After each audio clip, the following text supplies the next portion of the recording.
So vulnerability for trial lawyers, it's not even oxymoronic at first blush. It just seems totally absurd.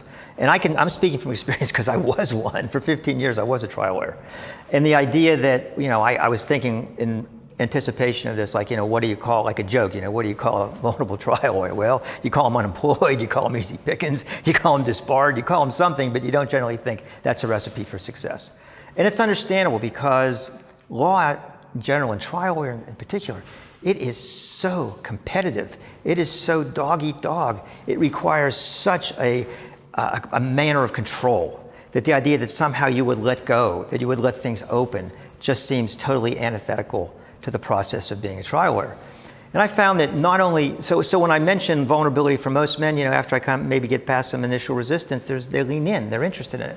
But when I first started talking vulnerability for lawyers, it was a long time, especially trial lawyers, that I got any receptivity unless I really got somebody off on their own and was able to, they felt, okay, yeah, you're right, I can do that. So, and I realized that the resistance for that is twofold, really. I mean, one, it's professional, as I say, disarming. If you're swimming with sharks, you don't want to take your teeth out. Okay, so there's just a necessity, just a professional necessity for that. But there's also something that I found. After 15 years, I sold my interest and I moved on to other things. But my partners stayed in for another 20, they're 40 years in the practice of law and they're beautiful people. And I now have the benefit of 42 years since I started my practice, to be able to see what's really the long range effect of being a trial lawyer. And independent of anything else, they talk about alcoholism and divorce and so, forget that. But just assuming you get through it relatively healthy, what happens is, from a lifetime of manipulating the truth, from a lifetime of seeing the world as a courtroom where if you're not in control, someone else is going to seize control. And if you cede control, you cede the power, you cede the case, you probably cede the outcome. That people are just not able to, it's very challenging for trial lawyers especially, irrespective of where they are in their careers, early, middle, late, done, for them to be able to just say, I trust this moment. I trust this moment enough to be open. I trust this moment enough to connect. And when you can authentically connect, you can take it down. And what's more, life starts giving you the feedback that, you can do more of that. And instead of living in a world that is just perpetually competitive and out to get you, which a courtroom basically is if you don't seize control of it, you start seeing life as a trustworthy place. You start seeing life as a place that I can relax, I can play. And that's what I want.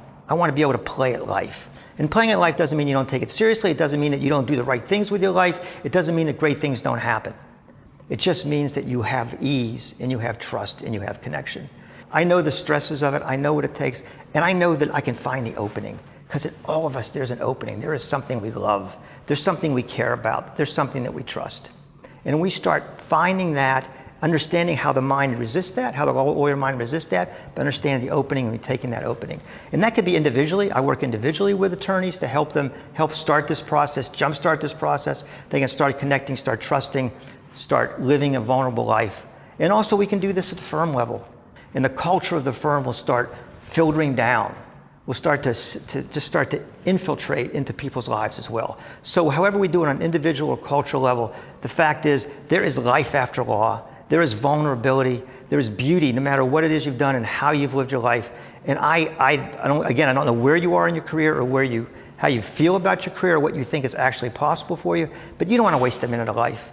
It's just so beautiful. Relationships are so beautiful. And when we can take all the talent, everything that law has instilled us with, it's not all negative, and bring all that brain power, all that perception, all that seeing in the corners, all these opportunities, and bring that out positively because now we're connected, that makes our life better, that makes others' life better, and that just makes the world better. And that's what I'm bringing to lawyers.